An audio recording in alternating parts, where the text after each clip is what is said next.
Ferry, Nando Villa, and Adolph Reed Jr. So, Sam, let's run it down.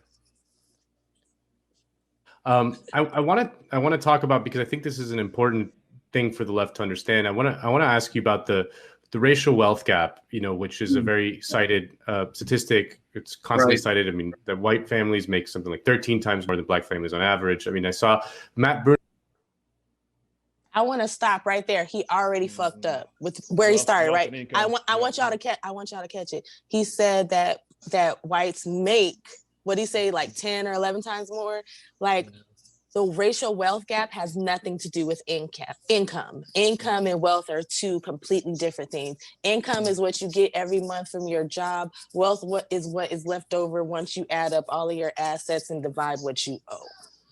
That is the difference. Yes. Exactly. So already starting, he's switching things. So either Nando don't know what he's talking about.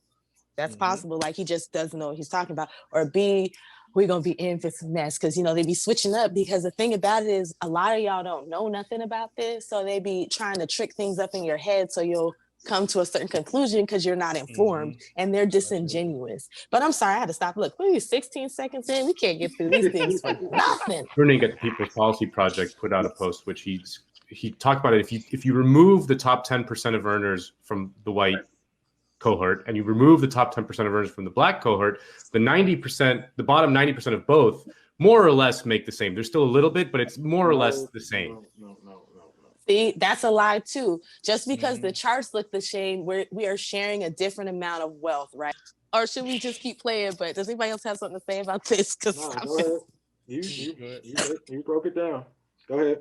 But the racial wealth gap is really driven by the top 10% of earners.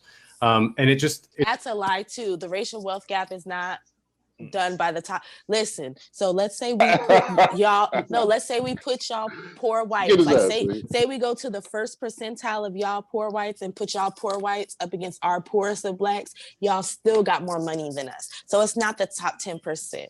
Like, we say this all the time. For you to be in the top 5% of black people, you only have to have 350,000 hard, which means you own a house in LA or San Francisco or New York or one of these big markets. Somebody was able to actually buy something and y'all held on to it.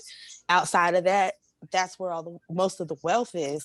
So what he's talking about is a lie. Like, he is basically off rip from starting. He's lying. He's basically trying to say, like, oh, all the money's in the top 10%. Yes, in black communities, the majority, like the top 10% of the money is in that 1 percentile. But still, like, compared to y'all, when we put our Richie Rich up against y'all top percent, they still broke. Like, they fall lower into y'all other groups. So this guy doesn't know what he's talking about, and he's just kind of running his mouth. And just the fact that Adolph Reed is just sitting there, that tells me what he gonna be on. But let's go ahead and keep going. Go ahead. Yeah, for sure. And like Irony said before, if Bezos woke up with Oprah's money, he would kill himself. In a heartbeat. It is that big a difference. Even our very top percentile our very top earners in black and on the black side do not even touch anywhere near the top of the white side. That gap persists at every level. And we have to be honest about that. All right, go on, please. I'm sorry, Mud, John, you have anything else on that? Nah, you just said it. My bad, bro. One of the key statistics that reinforces what you're talking about of how identities paper over class differences. Oh yeah, I think that's absolutely correct. And I mean, it's also worth noting Robert Manduka found that that the key to explaining the racial wealth gap is the racial income gap. Right? That's a fucking lie. That's not the reason why we don't have wealth. There's a lot of Negroes who make good job money, but if they lose their job, that shit's a fucking wrap. They have a bunch of fucking student loan debt. They be paying off their homes. Like, how do y'all watch this shit? Y'all be watching shit. Get his ass, man. Get him the fuck out of here. So y'all gave up MSNBC for this lying bullshit? Like, he just said that. He stands by that? He stands by that the wealth gap is created by the income gap. Really? So he just thinks if we give niggas a bunch of good paying jobs, that's just gonna close the wealth gap, as if these motherfuckers at don't have generation. Listen. Yo, Listen. chill. If y'all don't get the fuck out my face with this fucking $15 an hour, listen, I live in LA. I stopped working for $15 an hour like 3 or 4 years. You can't live off the $15 an hour in LA. Y'all got me fucked up. You be living in a house with like 5 people and like, come on, no, this 5 people and a million roaches. Yeah, absolutely. Man, in the hood, dodging bullets. Like, y'all, man, please. This is some bullshit. Okay, yo. Okay, I'm sorry. I'm sorry. Stop bullshit. We all with you, Sam. Anybody got any legible feelings? Because I'm in a mood. Nah, let them go. We gonna get them. What you got, Mud? I haven't got anything yet. Let someone else. John, you got anything? Nah, man, real shit. I just want to keep going, man. So cousin Muddy, I can go cook them. I don't even want to cook Tales of the Crypt. I'm good. I'm good. I'm good with iced tea with no cocoa. Iced tea with no cocoa. Tales of the Crypt. I don't even want no parts of him right now. I'm taking a nap. I ain't saying nothing. Ice cube with no cocoa. I'm my shit. Oh damn! Ice cube with no cocoa. I was trying looking sad. Just looking sad. Just saying bullshit. I don't even remember where I was. Y'all got me lost. I forgot where I was. What were we, like a minute in? A minute 6? We might have went back a little bit. I'm gonna play it. That the key to explaining the racial wealth gap is the racial income. It has other implications, right? And in fact, the reason that the income gap hasn't changed much over the last half century is that although blacks income has increased across the board right over that period, it's intensifying pattern of income inequality. Yeah. Mud, come on, bro. Come on, bro. Come on, man. This is the fucking game. It's the scam. Like they just use our shit and then like try to like push through socialism. Like it's all like they can't be real about any of this fucking shit. Like it doesn't even make any motherfucking sense what he's talking about. Like the income gap is way smaller than the wealth gap. So even the income gap, you're not even touching the surface of the wealth gap, right? And let's keep going. Especially since motherfuckers live check to check anyways. Like, all right. So like, I mean, you're not going to be able to build up that wealth. And for the most part, like white people didn't build up their wealth that way. They built it up because the government set them up with houses. Handouts. Those government handouts. That for us. Like that's the answer. Yeah, well, not with houses because they undermine our real estate. Yeah. Oh yeah, of course. But like the government John, needs to do some type of wealth. Go ahead. I'm sorry. No, I'm just saying, like the government needs to do some type of wealth redistribution program. Absolutely. After reparations. Well, I'm saying for reparations. That's what I mean, like to us specifically. Now, cousin Mud talking about reparations. He basically saying give niggas their money. Yeah, that's a dead. I don't care. You're like, give us our fucking bread. To be honest, I don't even need you to do wealth redistribution for that. You can literally just print our money from the federal treasury. Just give me my money. That's easy. You can open up us all an account, send us a bank card, and let's rock. They playing games. It's that easy. It's literally that simple. It is literally that simple. Congress has to appropriate the money and tell the Fed to get the print. That's all they got to do. And all they have to do is say bank accounts and all these names, and then they put the money in it, and literally they could send you a card, and you can go and spend your money. Like absolutely. Yeah, they're playing games out here. All right, let's get back to. I like that you call him a Crypt Keeper. That's a pretty good nickname. Overall, right? Tells of the Crypt that has kept that has kept the overall racial the overall racial income gap pretty much stagnant, right? So okay, sorry y'all. How do we go from talking about this? I thought this was supposed to be about the racial wealth. So this is how they confuse people. I want y'all to hear this. So this is how people get confused because what ADOS, what American Descendants of Slavery are talking about, what Sandy Darity is talking about, is closing the lineage wealth gap. I'm gonna call it the lineage wealth gap, not the racial wealth.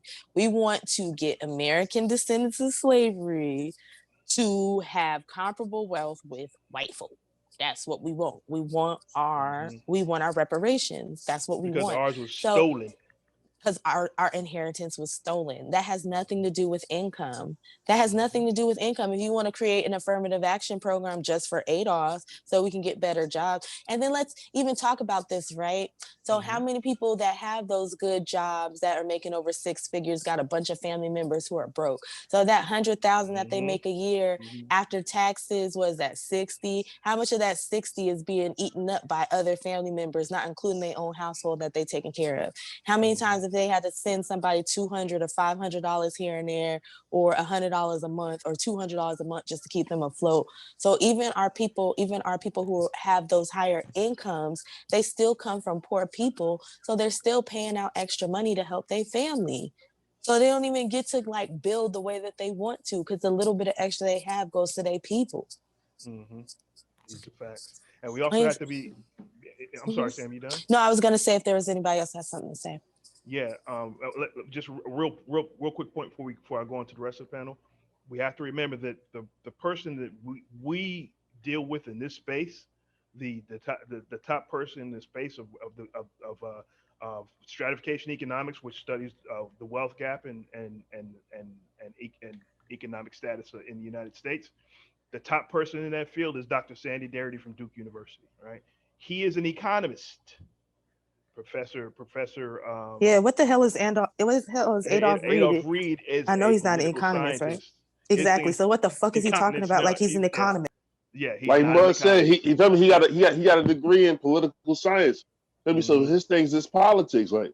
But for some reason, I should just go and just start talking about economics since I ain't got no degree either.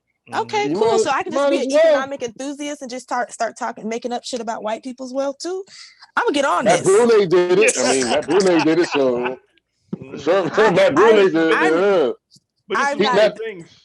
I mean, Matt Brule did all the research. Like, yo, John, let's MG. John, let's let MG talk. Go ahead, MG. Let him go. I'm sorry. This is one of the things that the left does. They very carefully curate the black people that they lift up. I used to be one of those people. I'm here to tell you. They very carefully curate these people so they have a quote unquote black friend to tell all you Negroes what's supposed to be going on and what's really going on with black wealth, right? So I used to be a fan of Adolph Reed, honestly, right? Until my eyes started opening up. I mean, but that was even prior to Yvette and Tone, right? Because I have been writing about race and economics since I got in writing here in 2015, writing on politics 2015. I'm not lying. You go to progressivearmy.com, you can see for yourself, right? Look under Michael Graham, you can see for yourself. I've been writing about race and economics for a long time now, right? Not saying not as long as Dr. Darity or anything like that, or as accurately, because again, I was listening to people like Adolph Reed. I was doing the best I could with what I had, but I was pretty goddamn accurate, if you don't mind me saying. So go to progressivearmy.com and read some of the stuff I wrote on race and economics. So with that said, the point of that is that Professor Reed is out of his realm. And the reason they choose him to speak to this instead of going to an economist, because Dr. Reed is going to tell them what they want to hear. Yeah, he's out of his depth. Bottom line. So again, that's what I mean by curating the black voices in that and on the left space. They curate them very carefully, and they're running out of black people to talk to, right? Because when I was in that space, there were several black people who were willing to speak like this about economics, because we didn't know any better. We were doing the best we could, right? Unfortunately, I didn't know about Dr. Darity and his work, right? So Dr. Reed is one of the last Negroes standing. All right, I'm sorry. Go ahead. Mudge, you got anything on this? Yeah. I've watched enough of this nigga to know that he is being disingenuous. I don't believe for a second that he doesn't know what the fuck he's doing. He is purposely trying to confuse people. Oh, I agree. Yeah, he's conflating two different arguments. Yeah, and it's not even just that. I know what he does. Like when he when he knows he's not doing something that's fucked up, he can get straight to the point. But when he's on some bullshit, he starts this rambling shit and he starts going all different places. You don't even know what the fuck he's talking about by the time he gets to the end of it. Yeah, so it's like I know the game. Like he's throwing a bunch of words at you, and then he'll dig deep in his his bag of archaic SAT words that nobody fucking knows, and pull those motherfuckers He pulled out. Michael Eric Dyson. Yeah, he pull out some getting fucking jiggy words with it, with my diggy with it. He knows some bullshit. to try to confuse you, and like that's his whole fucking game. Like it's like it's not like he's just like misinformed. It's not that he's being naive. Like this is really a con game. He knows his role in all this. Yeah. The role he's chosen for himself, to be clear.